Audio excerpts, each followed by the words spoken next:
बिस्मिल्लाहिर्रहमानिर्रहीम अस्सलातु वस्सलामु अलैका या रसूल अल्लाह व अला आलिका व अस्हाबिका या हबीब अल्लाह अस्सलातु वस्सलामु अलैका या नबी अल्लाह व अला आलिका व अस्हाबिका या नूर अल्लाह। अल्हम्दुलिल्लाह अज़्ज़ व जल तहरीक नूर इस्लाम के ज़ेर एहतमाम इल्म दीन फैलाने वाला बहुत ही प्यारा सिलसिला आपका सवाल हमारा जवाब एपिसोड 3 लेकर हम आपकी खिदमत में हाजिर हैं। आज के सिलसिले का हमारा मौजू है वो है ईसाले सवाब। तो आज के सिलसिले में हमारे साथ दो मेहमान मौजूद हैं, एक हज़रत अल्लामा मौलाना मुफ्ती शाहिद रज़ा मदनी साहब और उनके साथ ही मौजूद हैं हज़रत अल्लामा मौलाना मुफ्ती जाहिद इस्लाम मदनी साहब। तो आइए हम अब अपने मौजू की तरफ आते हैं। तो आज का जो पहला सवाल हमारा ये है कि मुफ्ती साहब, आज जो हमारा मौजू है वो है ईसाले सवाब। तो आप ये इरशाद फरमाएं कि साले सवाब की शरई हैसियत क्या है, कुरान और हदीस की रोशनी में इसकी वजाहत फरमा दें। बिस्मिल्लाहिर्रहमानिर्रहीम। माशा अल्लाह, अल्लामा अज़हर साहब ने आज के इस प्रोग्राम में मौजू रखा है इसाले सवाब, और इसका जो पहला सवाल किया गया वो इसाले सवाब की शरई हैसियत और कुरान और हदीस की रोशनी में इसका बयान करना है। तो इंशाअल्लाह हम कुरान और हदीस की रोशनी में इस इसाले सवाब की वजाहत को सुनते हैं।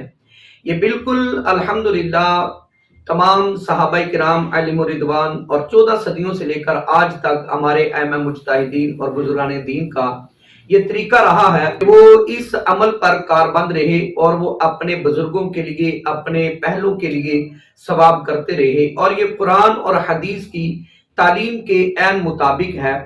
और हमारे तमाम बुजुर्गों के नज़दीक, अइम्मा मुज्तहिदीन के नज़दीक, सहाबाए किराम अलैहिम रिदवान के नज़दीक इसाले सवाब करना इंतहाई मुस्तहसन और जायज़ और अच्छा अमल है, और ये होता आ रहा है और हम भी इसको कर रहे हैं अल्लाह के फजल और करम से।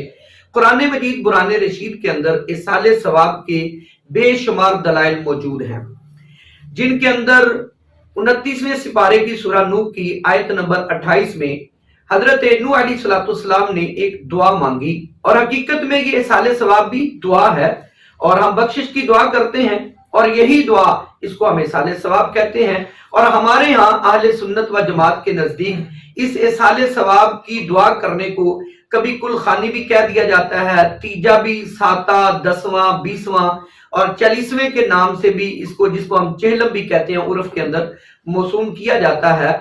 और इसी तरह अगर ये 6 माह के बाद हो तो इसको शशमाही कह दिया जाता है, साल के बाद हो तो बरसी, और हमारे बुजुर्गान दीन और ये किराम के साथ इसकी निस्बत हो साल बाद तो इसको उर्स का नाम भी दिया जाता है। तो हकीकत में ये दुआ होती है, और ये दुआ कुरान और हदीस के अंदर बिल्कुल मनकूल है। मेरे आका इस्लाम ने भी दुआ को किया है, दीगर अंबिया किराम अलैहिस्सलाम ने भी दुआ मांगी है, और अल्लाह के फरिश्तों का तरीका भी यही है कि वो ईमान वालों के लिए दुआ मांगते हैं। तो 29वें सिपारे की सूरह नूह की आयत नंबर 28, और ये सूरह नूह की आखिरी आयत मुबारक है। हजरत नूह अलैहिस्सलाम दुआ मांगते हैं अल्लाह की बारगाह में, रब्बना गफिर ली वली वालिदैया वलिमन दखला बैतिया मुमिनन वलिल मुमिनीन वल मुमिनात वला तज़िदिज़ ज़ालिमीना इल्ला तबारा। हजरत नूह अलैहिस्सलाम अल्लाह की बारगाह में अर्ज करते हैं, मौला मेरी, मेरे वालिदैन की और मेरे घर में दाखिल होने वाले ईमान वाले बंदे की बख्शिश फरमा। और आगे आपने फरमाया तमाम मोमिन मर्दों की और मोमिन औरतों की बख्शिश फरमा, और ए मेरे अल्लाह तू काफिरों की तबाही में इजाफा फरमा। अब यहाँ पे देख लीजिए कि हजरत नूह अलैहिस्सलाम अपनी बख्शिश की भी दुआ कर रहे हैं और अपने वालिदैन की बख्शिश की भी दुआ कर रहे हैं, और साथ में जो उनके घर के अंदर दाखिल हो रहे हैं ईमान की हालत में, आप उनकी भी बख्शिश की दुआ मांग रहे हैं। तो यही बख्शिश की दुआ मांगने के लिए मैं और आप अपने मरने वालों के लिए इसाले सवाब का एहतिमाम करते हैं, और हम इकट्ठे होकर उस दुआ को मांगते हैं अपने ईमान वालों के लिए, बख्शिश की दुआ जो कि अल्लाह के नबियों ने मांगी और अल्लाह ने इसको कुरान का हिस्सा बनाया। अब यहाँ पे गौर ये करना है कि हजरत नूह अलैहिस्सलाम ने اپنے لیے اپنے والدین کے لیے بخشش کی دعا مانگی، اس سے یہ بات واضح ہوتی ہے کہ حضرت نوح علیہ السلام کے والدین جو ہیں یہ بھی ایمان کی حالت میں اس دنیا سے رخصت ہوئے اور ایمان کی حالت میں تھے، تو اسی وجہ سے انہوں نے بخشش کی دعا مانگی۔ اور پھر آپ نے دعا میں یہ بھی مانگا کہ میرے گھر میں ایمان کی حالت میں داخل ہونے والے کی بھی میرے مالک بخشش فرما۔ اس کا مطلب یہ ہے کہ نوح علیہ السلام کے گھر میں ایمان والا داخل ہو تو آپ بخشش کی دعا مانگتے ہیں۔ تو کیا خیال ہے کہ اگر کوئی عاشق مدینے میں در مصطفیٰ میں حاضر ہو جائے اور حضور کے گھر میں چلا جائے، کیا حضور اس کی شفاعت نہیں کروائیں گے؟ کیا حضور اس کی بخشش کی دعائیں نہیں کروائیں گے؟ کیا صحابہ جب حضور کے گھر میں جاتے ہوں گے اور وہ ازواج پاک جو حضور کے گھر میں ہمیشہ رہیں، اور آج بھی وہ صحابہ اکرام علیہم رضوان شیخین حضرت عمر فاروق، حضرت ابوبکر صدیق رضی اللہ تعالی عنہما جو آج بھی حضور کے گھر میں موجود ہیں، کیا ان کی بخشش نہیں ہوگی؟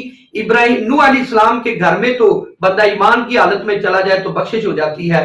تو بہرحال بتانے کا مقصد میرا صرف یہ ہے کہ ایصال ثواب دعا ہے۔ اسی طرح ہم سارے اپنی نمازوں کے اندر ایک دعا پڑھتے ہیں، یہ قرآن کا حصہ ہے، 13واں سپارہ ہے سورہ ابراہیم، اور اس کی آیت نمبر 41 ہے، ربنا اغفر لی ولوالدی وللمؤمنین یوم یقوم الحساب۔ یہ حضرت ابراہیم علیہ السلام کی دعا ہے، آپ نے دعا مانگی، یہ ہمارے بچے کو آتی ہے، بوڑھے کو، جوان کو، مرد کو، عورت کو، سب کو آتی ہے یہ دعا، اور یہ دعا بخشش کی دعا ہے، یہی ایصال ثواب ہے۔ یہی ایصال ثواب میں بیٹھ کر ہم قرآن پڑھتے ہیں اور بخشش کی دعا مانگتے ہیں۔ حضرت ابراہیم علیہ السلام دعا مانگتے ہیں کہ مولا میری بخشش فرما، میرے والدین کی بخشش فرما، اور قیامت کے دن تمام مومنین کی بخشش فرما۔ تو یہی دعا الحمدللہ۔ اس کے علاوہ بھی بہت سارے دلائل قرآن مجید، قرآن رشید کے اندر موجود ہیں ایصال ثواب پر اور دعا پر۔ اور اسی طرح حدیث مبارکہ مشکات المصابیح کی یہ حدیث مبارکہ ہے، میرے آقا علیہ السلام نے ارشاد فرمایا، حضرت ابو ہریرہ رضی اللہ تعالیٰ عنہ حدیث کے راوی ہیں، ان اللہ لیرفع الدرجۃ للعبد الصالح فی الجنۃ فیقول یا ربی ان لی ہذہ فیقول باستغفار ولدک لک۔ اللہ تبارک و تعالیٰ جنت میں ایک نیک آدمی کے درجات کو بلند فرمائے گا، تو جب وہ جنت میں اپنے درجات کی بلندی کو دیکھے گا تو وہ کہے گا فیقول یا ربی ان لی ہذہ، اے میرے مالک تو نے مجھے اتنی بڑی جنت کیسے عطا فرما دی؟ تو میرا رب فرمائے گا باستغفار ولدک لک، تیرے مرنے کے بعد تیرا بچہ تیری بخشش کی دعائیں کرتا رہا، اس بخشش کی دعا طلب کرنے پر میں نے تیرے درجات کو بلند کر دیا ہے۔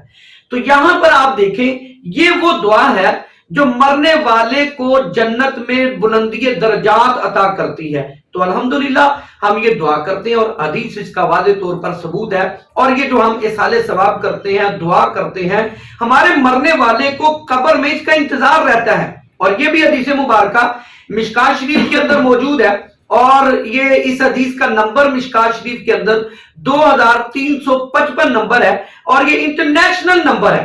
آپ گوگل کے اندر جا کے اس کو جہاں مرضی سے نیٹ کے اوپر ریسرچ کریں، آپ کو یہ انشاءاللہ حدیث مبارکہ ملے گی۔ حدیث مبارکہ کیا ہے؟ میرے آقا علیہ السلام نے ارشاد فرمایا، حضرت عبداللہ بن عباس رضی اللہ تعالی عنہ حدیث کے راوی ہیں، اور میرے آقا علیہ السلام نے ارشاد فرمایا، مل میت فی القبر الا کالغریق المتغوث ینتظر دعوۃ تلحقہ من اب او ام او اخ او صدیق۔ میرے حضور فرماتے ہیں کہ مرنے والا قبر میں یوں ہے جیسے ڈوبتا ہوا انسان پانی میں۔ یہ مثال میرے آقا علیہ السلام نے اس لیے سمجھائی کہ ہمیں دنیا میں رہ کر قبر کے اندر کے حالات کا نہیں پتا ہوتا، اور میرے آقا علیہ السلام نے ڈوبنے والے کی مثال دی کہ اس کے بارے میں ہم کچھ نہ کچھ جانتے ہوتے ہیں کہ جو پانی میں ڈوبنے والا شخص ہوتا ہے وہ اپنے ہاتھ پاؤں مارتا ہے اور تنکے کا سہارا ڈھونڈتا ہے کہ میرے بچنے کا کوئی راستہ نکلے اور میں یہاں سے بچ پاؤں۔ تو قبر میں بھی جب بندہ چلا جاتا ہے مرنے کے بعد، وہ بھی وہاں پر انتظار کرتا ہے، وہ ایسا سہارا ڈھونڈتا ہے کہ میرے بچنے کا کوئی راستہ نکلے، اور وہ سہارا وہ کون سی چیز بن سکتی ہے قبر کے اندر؟ میرے حضور فرماتے ہیں ینتظر دعوتن، وہ قبر میں دعا کا انتظار کرتا ہے، تلحقہ، جو اس کے بعد جو رہ چکے ہیں دنیا میں ان کی طرف سے اس کو پہنچے گی۔ اور وہ کون لوگ ہیں جس کی دعا کا وہ انتظار کر رہا ہوتا ہے؟ मिन अबिन, मेरे हुजूर ने फरमाया उसका बाप है, औ उम्मिन या उसकी माँ है, औ अखिन या उसका भाई है। अगर अजीज और अकारिब रिश्तेदारों में से यानी बाप माँ भाई में से किसी ने दुआ ना की, चौथे नंबर पे मेरे हुजूर फरमाते हैं औ सदीकिन, या फिर उसका कोई दोस्त, कोई यार बेली सज्जन उसके लिए दुआ करेगा, जिनके साथ वो बैठा करता था दुनिया के अंदर, जिनकी वो कंपनी में रहा करता था, जो उसकी सोसाइटी थी, वो सोसाइटी के लोग उसके लिए दुआ करेंगे। अब मुझे बताएं कि ये दुआ का इंतजार करना कब्र में किस बंदे के लिए सूदमंद होगा? ये उसी बंदे के लिए सूदमंद हो सकता है जिसने दुनिया में भी इस्तिगफार किया होगा और इंतशार ना किया होगा इस दुआ के हवाले से। आज बहुत सारे लोग इसी दुआ को बेस बनाकर इंतशार फैलाते फिरते हैं कि ये दुआ कहां लिखी हुई है, ये तो शिरक है, ये तो बिदअत है। मैंने कहा बच्चे, पता लग जाएगा जब तू कब्र में जाएगा और वहां इंतजार करेगा इस दुआ का, लेकिन दुनिया में तो इंतशार करता रहा है, अब तेरा इंतजार भी तुझे कोई फायदा नहीं देगा। इंतजार कब्र में तभी फायदा देगा जब वो अपने मरने वालों के लिए दुनिया में इस्तिगफार करता रहा होगा।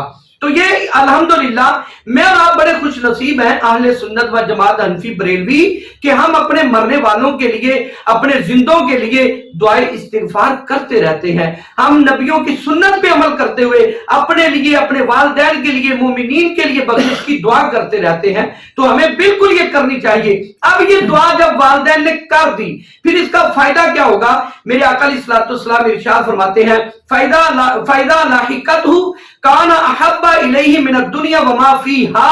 जब ये दुआ उसके बाप की तरफ से, माँ की तरफ से, भाई की तरफ से या उसके दोस्त की तरफ से उसको पहुंचती है, दुनिया व मा फीहा से उसको ज्यादा प्यारी होती है। दुनिया व मा फीहा से मुराद ये है, अगर सारी कायनात के खजाने, सोना चांदी हीरे जवाहरात और सारी कायनात की हुकूमत और ओहदे उस बंदे को कब्र में दिए जाए, वो इतना खुश नहीं होगा जितना इस दुआ से खुश होगा। या अगर किसी जिंदा बंदे को ये तमाम कायनात के ओहदे और खजाने दे दिए जाए, वो दुनिया में इतना इस ओहदे से और खजाने से खुश नहीं होगा जितना कब्र में ये दुआ मिलने पर वो मरने वाला खुश होता है। तो अल्हम्दुलिल्लाह ये साले सवाब हमारे मरने वाले भी इसका इंतजार करते हैं और इसका फायदा जन्नत में दर्जात की बुलंदी के एतबार से भी होता है।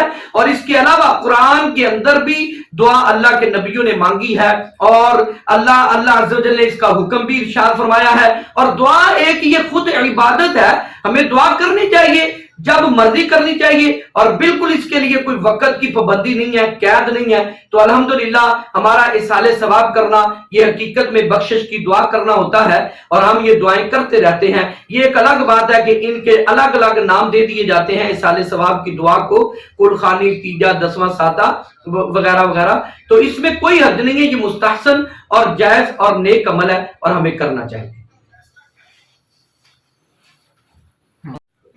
माशाअल्लाह, जामिअत नूर इस्लामिक सेंटर के प्रिंसिपल मुफ्ती शाहिद रज़ा मदनी साहब ने काफ़ी मुदल्लल गुफ्तगू फरमाई। तो उम्मीद है कि सोशल मीडिया के नाज़रीन को इससे काफ़ी फ़ायदा हासिल होगा। तो अभी हमारा जो अगला सवाल है वो मुफ्ती ज़ाहिद इस्लाम मदनी साहब से है। तो मुफ्ती साहब ये इरशाद फरमाएं कि हमारे यहाँ जो है तीजे के नाम पे, 40वें के नाम पे, 20वें के नाम पे, इसी तरह बरसी के नाम पे और उसके नाम पे मुख्तलिफ महफिलों का इनेकाद किया जाता है। तो ये चीजें हमारे यहाँ कहाँ से आई? क्या इसकी कोई शरई हैसियत है? बिस्मिल्लाहिर्रहमानिर्रहीम। जी अल्लामा अज़हर मदनी साहिब, आपने एक बहुत अहम सवाल की तरफ तवज्जो दिलाई है। ये सवाल इसलिए भी अहम है कि आज सोशल मीडिया पर इस तरह के इतराज़ात उठाए जाते हैं कि ठीक है जी, इसाले सवाब को तो हम मानते हैं, माशाअल्लाह हमारे उस्ताद मोहतरम हज़रत अल्लामा मौलाना मुफ्ती Mohammad Shahid Raza Madani sahab, principal of Jamiat Noor Islamic centre, माशाअल्लाह इस जामिया के शेखुल हदीस भी हैं, सदर मुदर्रिस भी हैं। तो इन्होंने माशाअल्लाह बड़ी ही खूबसूरत गुफ्तगू के ज़रिए इस चीज़ को वाज़े किया है कि इसाले सवाब की शरई हैसियत क्या है और कहाँ कहाँ इसाले सवाब का जिक्र है। तो बहरहाल ये लोग कहते हैं कि जी ठीक है जी, इसाले सवाब तो हम मान लेते हैं, लेकिन ये जो आप तीसरा करते हैं, ये जो आप 7वां करते हैं, 10वां करते हैं, चेलम करते हैं या सालाना ختم شریف پڑھایا جاتا ہے یا عرس کیا جاتا ہے، 11ویں کی جاتی ہے، یہ کہاں سے ثابت ہے؟ تو میں اس کا ایک سادہ سا جواب عرض کرتا ہوں کہ دیکھیں یہ جتنی بھی چیزیں ہیں یہ ساری کی ساری ان سب میں نام مختلف ہیں، لیکن ان سب کی اصل جو ہے وہ اصالِ ثواب ہے. سب کی اصل اصالِ ثواب ہے. ایک چیز کے مختلف نام ہو سکتے ہیں، جیسے میں آپ کو ایک مثال دیتا ہوں. جیسے ایک پانی ہے، اگر یہی پانی گلاس میں چلا جائے تو ہم کہتے ہیں گلاس کا پانی، اگر یہی پانی جگ میں چلا جائے تو ہم کہتے ہیں جگ کا پانی، یہی پانی کنویں میں چلا جائے تو ہم کہتے ہیں کنویں کا پانی، یہی دریا میں چلا جائے تو ہم کہتے ہیں دریا کا پانی، یہی سمندر میں چلا جائے تو ہم کہتے ہیں سمندر سے پانی، آسمان سے آئے تو ہم کہتے ہیں بارش کا پانی. اب یہ پانی ایک ہی ہے لیکن نام مختلف ہو گئے. کہیں ہم نے گلاس کا پانی کہہ دیا، کہیں ہم نے جگ کا پانی کہہ دیا، کہیں ہم نے کنویں کا پانی کہہ دیا، کہیں پر ہم نے دریا کا پانی کہہ دیا، کہیں پر ہم نے سمندر کا پانی کہہ دیا. نام مختلف دے دیے، چیز ایک ہی ہے. اسی طرح یہ تیسرا، یہ ساتواں، یہ 10واں، یہ چیلم، یہ سالانہ، یہ جتنی بھی چیزیں ہیں یہ نام مختلف ہے، چیز اصل ایک ہی ہے، وہ اصالِ ثواب. اور اصالِ ثواب کی شریعت کیا ہے وہ ہمارے استاد محترم نے بڑے ہی خوبصورت انداز میں اس چیز کو واضح کیا ہے. اچھا، اس کے علاوہ ایک اور یہیں پہ بات کی جاتی ہے کہ اچھا کیا تیسرا جو ہے یا ساتواں جو ہے یا 10واں جو ہے یا چیلم جو ہے صحابہ اکرام نے کیا، حضرت ابوبکر صدیق نے کیا، حضرت عمر رضی اللہ تعالی عنہ نے کیا، یا آپ کی مثال کے بعد حضرت عثمان غنی نے کیا؟ اس طرح کے سوالات کر کے لوگوں کو گمراہ کرنے کی کوشش کی جاتی ہے. تو میرا ایک معصومانہ سوال ہے کہ ٹھیک ہے، کل شریف 7واں 10واں صحابہ نے نہیں کیا، یہ جو مروجہ انداز ہے، اصالِ ثواب تو استادوں نے بتایا کہ صحابہ اکرام نے کس طرح کی اور میرے آقا نے کس طرح حکم ارشاد فرمایا اور قرآن کس طرح تعلیم دیتا ہے. لیکن اگر آپ یہ کہتے ہو کہ یہ مروجہ انداز کے اندر صحابہ نے نہیں کیا، تو میرا ایک معصومانہ سوال ہے، کیا دستار فضیلت اجتماع صحابہ نے کیا؟ کیا ختم جشن ختم بخاری کا جلسہ صحابہ نے کیا؟ کیا جو صحابہ نے آج ہمارے قرآن پر اعراب لگے ہوئے ہیں، کیا صحابہ کے دور میں اعراب لگے ہوئے تھے؟ آج ہماری مساجد میں محراب بنے ہوئے ہیں، کیا صحابہ کے دور میں محراب تھے؟ ہر مسلک کی مساجد کے اندر آج محراب ہے، مینار ہے، یہ صحابہ کے دور میں نہیں تھے. اگر آپ کو یہ چیزیں قبول ہیں تو آپ کو یہ تیسرا، یہ 7واں، یہ 10واں، یہ چیلم، یہ اصالِ ثواب کی محفل کیوں نہیں قبول؟ وہی بات، میٹھا میٹھا ہپ ہپ کورا کورا تھو تھو. جو چیز پسند آتی ہے وہ ہم قبول کر لیتے ہیں، جو چیز پسند نہ آئے ہم کہتے ہیں کہ کڑوی ہے. ایسا نہیں ہے، بلکہ یہ اصالِ ثواب کی محفل ہے، اصالِ ثواب کیا جاتا ہے. اور اصالِ ثواب کا حکم قرآن میں بھی موجود ہے اور حدیث میں بھی مصطفیٰ جان رحمت صلی اللہ تعالی علیہ وسلم نے ارشاد فرمایا ہے. ماشاءاللہ، یہ تھے ہمارے مفتی زاہد اسلام مدنی صاحب جو کافی اچھے انداز میں گفتگو فرما رہے تھے. ابھی ہم چلتے ہیں مفتی شاہد رضا مدنی صاحب کے پاس. مفتی صاحب یہ ارشاد فرمائیں کہ آج کل ہمارے ہاں اصالِ ثواب کے نام پہ جو دیگیں پکائی جاتی ہیں، اسی طرح جانور ذبح کیے جاتے ہیں، لیکن بعض لوگ ہوتے ہیں کہ جو جانور ذبح نہیں کر سکتے، اسی طرح دیگیں بھی جو ہے وہ نہیں پکا سکتے، تو وہ ایسا کیا کریں کہ جس کے ذریعے وہ اصالِ ثواب کر سکیں؟ یہ بھی ارشاد فرما دیں کہ کیا یہ دیگیں پکانا اور جانور ذبح کرنا کیا یہ ضروری ہے؟ ماشاءاللہ جی، علامہ اظہر مدنی صاحب، جو آپ نے سوال کیا ہے کہ اصالِ ثواب کرنے کے لیے کیا دیگیں پکانا ضروری ہے، اور کچھ لوگ دیگیں پکاتے بھی ہیں اور کچھ نہیں پکا سکتے. جو نہیں پکا سکتے وہ کیسے اصالِ ثواب کریں، اور یہ جو پکاتے ہیں کیا ان کا پکانا ٹھیک ہے یا نہیں ٹھیک؟ تو اس کے حوالے سے یہ بات یاد رکھیں، اصالِ ثواب کرنے کے لیے بہت زیادہ کھانا پکانا، دیگیں پکانا اور بہت زیادہ احباب کو اکٹھا کرنا، گیدرنگ کرنا، یہ بالکل ضروری نہیں ہے. بلکہ یہاں تک بھی اس کے لیے کوئی تاریخ مقرر کرنا، دن مقرر کرنا، یہ بھی بالکل ضروری نہیں ہے. یہ تو ہاں اپنی اپنی سہولت کے لیے کیا جاتا ہے کہ دن مقرر کرنا، تاریخ مقرر کرنا، جس طرح ہم شادی بیاہ کے اندر دن کو مقرر کر لیتے ہیں، حالانکہ اس کی بھی شرعی کوئی حیثیت نہیں ہے، اور نہ ہی شریعت میں شادی بیاہ نکاح کے لیے दिन मुकर्रर करने का कुछ आया है तो हम करते हैं। इसी तरह हम अपने दीगर प्रोग्राम घरों के अंदर जैसा भी हो उसके ऊपर हम डेट मुकर्रर करते हैं और दिन मुकर्रर करते हैं। तो इसी तरह इसाले सवाब के लिए हम अपनी आसानी के लिए ये सारा मामला करते हैं। तो बिल्कुल ठीक है, ये जायज़ है और इसमें कोई कबाहत नहीं है शरई तौर पर। इसमें ये होता है कि ज्यादा से ज्यादा लोग दुआ के लिए इकट्ठे हो जाते हैं, कुरान खानी हो जाती है, जिक्रुल्लाह हो जाता है इज्तिमाई तौर पर, और उस जिक्रुल्लाह की तादाद और करने वालों की तादाद बढ़ जाती है। तो हम इसी तरह फिर आने वाले मेहमानों के लिए कुछ लोग खाने का इंतजाम कर लेते हैं, कुछ लोग जानवर को ज़बह करते हैं। तो ये बिल्कुल ठीक है, इसमें कोई नाजायज होने का अमल नहीं पाया जा रहा है, कोई भी इस तरह की शरई कबाहत नहीं है। लेकिन ये बात याद रखें, कुछ लोग सिंपल कुरान खानी करके इसाले सवाब करें तो बिल्कुल जायज़ है। हकीकत में इसाले सवाब तो यही है, जबकि खाना पकाने का भी इसाले सवाब है, वो भी मरने वाले को इसाले सवाब किया जाए, मेहमान नवाजी करने का इसाले सवाब किया जाए, बिल्कुल होगा। लेकिन खाली कुरान पढ़कर जिक्रुल्लाह करके और दीगर अज़कार पढ़ने के बाद इसाले सवाब किया जाए और जानवर ज़बह ना किए जाए, बड़ी बड़ी देगे ना पकाई जाए और ये बड़ा एहतमाम ना किया जाए, तो बिल्कुल ठीक है, ये मुस्तहसन अमल है, इसमें कोई कबाहत नहीं है। बहरहाल होना तो यही चाहिए कि कुरान मजीद की तिलावत की जाए, जिक्रुल्लाह किया जाए, अहबाब को इकट्ठा किया जाए और खुशू व खुजू के साथ दुआ मांगी जाए। ना तो खाना खाने की नीयत से साले सवाब की महफिल में जाना चाहिए और ना ही मतलब इस तरह बड़े बड़े एहतमाम करने चाहिए। लेकिन ज़ाहिर है दूर दराज से लोगों ने मेहमान बुलाए होते हैं और इसमें खाने का एहतमाम करना भी कोई बुरी बात नहीं है, अच्छा है, ठीक है, करना चाहिए। और इस खाने का सवाब भी जो है अपने मरने वाले की रूह को किया जाए, तो ये बिल्कुल जायज़ और मुस्तहसन अच्छा अमल है, कोई इसमें कबाहत नहीं। और इसी तरह देखिए, खाना खिलाने की बहुत सारी फजीलतें हदीस मुबारक के अंदर वारिद हुई हैं और सहाबा के अमल से साबित है, मेरे आका अलैहिस्सलाम के अमल से साबित है। और दीगर अंबिया किराम अलैहिस्सलाम जो हैं अपने साथ मेहमानों को बिठाकर खाना खिलाया करते थे, तो ये खाना खिलाना चाहिए। और इसी तरह देखें, इसाले सवाब के लिए जरूरी नहीं है कि आप देगें पकाएं तो इसाले सवाब होगा।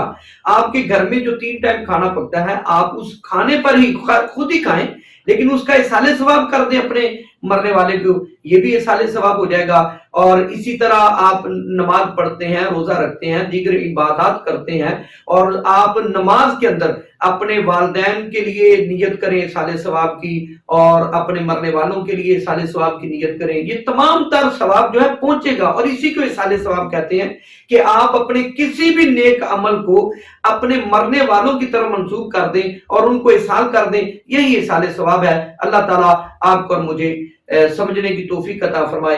वमा अलिया इल्लल बलागुल मुबीन। माशाल्लाह, ये मुफ्ती शाहिद रज़ा मदनी साहब ने जो है काफ़ी अच्छी गुफ्तगू फरमाई। तो अभी तक की जो गुफ्तगू है इससे यही नतीजा निकला है कि इसाले सवाब जायज़ है और इसी तरह ये इसाले सवाब मरने के बाद भी फ़ायदा देता है।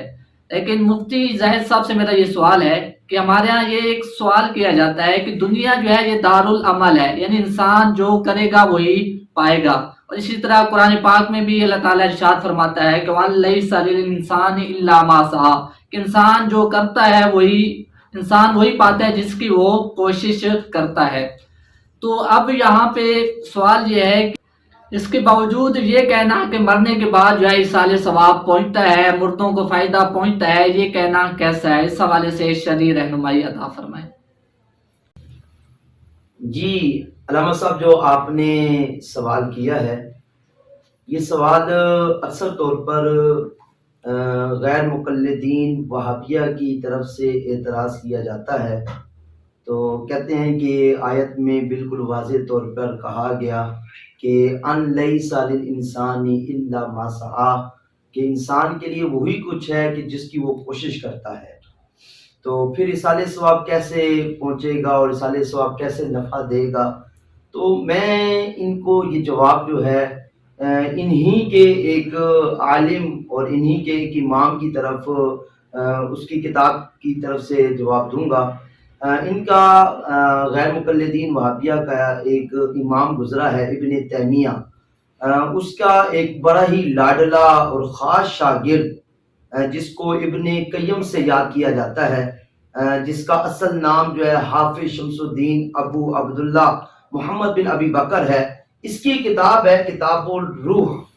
اس کے اندر اس نے اس آیت کے تحت لکھا ہے. وہ کہتا ہے کہ جناب قرآن کے اندر اللہ نے یہ نہیں کہا کہ انسان صرف اپنی کوشش کا مالک ہے. کہتے یہ تو اللہ نے کہا ہی نہیں ہے کہ انسان صرف اپنی کوشش کا مالک ہے، بلکہ وہ کہتا ہے کہ اس میں دوسروں کی کوشش جو ہوتی ہے، اب میں نے قرآن پڑھا، اب میں نے جو کوشش کی، وہ کہتا ہے کہ یہ خود اس کا مالک ہے. اب یہ چاہے تو یہ ملکیت دوسرے کو دے دے، اگر چاہے تو اپنے لیے باقی رکھ لے. وہ کہتا ہے کہ اللہ نے یہ تو فرمایا نہیں ہے کہ انسان صرف اپنی کوشش کا ہی مالک ہے، بلکہ یہاں یہ کہا گیا ہے کہ انسان صرف اپنی کوشش سے نفع اٹھا سکتا ہے.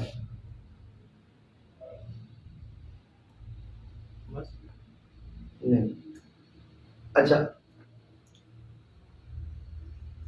اس اعتراض کو مزید جو ہے ہماری بزرگوں نے اپنی کتابوں کے اندر جواب بیان کیا ہے. جیسے میرے ٹیبل پر روح المعانی موجود ہے، اور علامہ علوسی رحمۃ اللہ علیہ اپنی اس مشہور و معروف تفسیر کے اندر اسی آیت کے تحت حضرت سیدنا عبداللہ بن عباس رضی اللہ تعالی عنہ کا قول نقل فرمایا.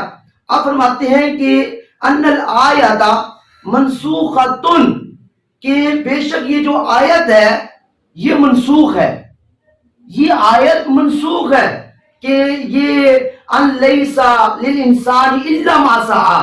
آپ فرماتے ہیں یہ آیت منسوخ ہے، اور خود مزید ایک اور قول نقل فرماتے ہیں وقال اکرمہ، حضرت اکرمہ رضی اللہ تعالی عنہ فرماتے ہیں کان ھذا الحکم فی قوم ابراہیم و موسیٰ علیہ السلام. فرماتے ہیں کہ یہ جو آیت مبارکہ کا حکم ہے، اگر اس کے ماں قبل کا قرآن کا مطالعہ کیا جائے اور باغور پڑھا جائے، اور ماں قبل کے اندر حضرت ابراہیم علیہ السلام، حضرت موسیٰ علیہ السلام کا ذکر خیر ہو رہا ہے، اور ان کے احکامات، ان کی شریعت کے احکامات کو بیان کیے جا رہے ہیں. آپ فرماتے ہیں کہ یہ جو حکم ہے یہ حضرت ابراہیم علیہ السلام اور حضرت موسیٰ علیہ السلام کی قوم کے لیے ہے، یہ اس شریعت کا حکم نہیں ہے، یہ منسوخ ہے. اسی طرح تفسیر خازن موجود ہے. تفسیر خازن کے اندر بھی حضرت عبداللہ بن عباس رضی اللہ تعالی عنہ کا قول موجود ہے کہ یہ آیت مبارکہ منسوخ ہے. اسی طرح تفسیر طبری کے اندر اور اسی طرح تفسیر کبیر کے اندر امام راضی رحمۃ اللہ علیہ نے بھی حضرت عبداللہ بن عباس رضی اللہ تعالی عنہ کا قول نقل فرمایا کہ یہ آیت مبارکہ جو ہے وہ منسوخ ہے. اور یہ بھی قول نقل کیا حضرت اکرمہ رضی اللہ تعالی عنہ کا کہ یہ حضرت ابراہیم اور حضرت موسیٰ علیہ السلام کی امت کے لیے حکم تھا. اور جہاں تک تعلق مصطفیٰ جان رحمت صلی اللہ تعالی علیہ وسلم کی امت کا ہے کہ کیا ان کو نفع پہنچتا ہے یا نہیں پہنچتا، تو یہ تفسیر خازن ہے. تفسیر خازن کی یہ جلد نمبر جو ہے وہ 4 ہے، اور اسی آیت کے تحت صاحب تفسیر خازن نے جہاں حضرت عبداللہ بن عباس رضی اللہ عنہ کا قول نقل فرمایا کہ ھذا منسوخ الحکم فی ھذہ الشریعہ، کہ اس شریعت کے اندر اس آیت کا حکم منسوخ ہے. اور پھر نیچے خود ہی اس کی وضاحت کرتے ہیں کہ نبی علیہ السلام کی امت کے حوالے سے آپ فرماتے ہیں کہ مسلم شریف کی حدیث پاک ہے، ایک شخص جو صحابی رسول تھے نبی علیہ السلام کی بارگاہ میں حاضر ہوئے، یا رسول اللہ صلی اللہ علیہ وسلم میری امی جان کا انتقال ہو گیا، کیا میں ان کے لیے صدقہ کروں تو ان کو نفع ہوگا؟ تو نبی پاک صلی اللہ علیہ وسلم نے ارشاد فرمایا نعم، ہاں ان سے نفع ہوگا. تو عمل جو ہے وہ بعد میں بیٹا کر رہا ہے، نفع ماں کو قبر میں ہو رہا ہے. تو یہ آیت کا وہ مفہوم نہیں ہے جو غیر مقلدین بیان کرتے ہیں. تو جی سوشل میڈیا کے ناظرین، اب ہمارے سلسلے کا وقت ختم ہوا جاتا ہے. تو سلسلہ ختم کرنے سے پہلے آپ سے ایک گزارش ہے کہ آپ جو ہے ہمارے تحریک نور اسلام کے آفیشیل یوٹیوب چینل کو بھی سبسکرائب کریں، اور اسی طرح تحریک نور اسلام کے آفیشیل پیج نور اسلام کو بھی لائک کریں اور فالو کریں. اللہ تعالیٰ آپ کو جزائے خیر عطا.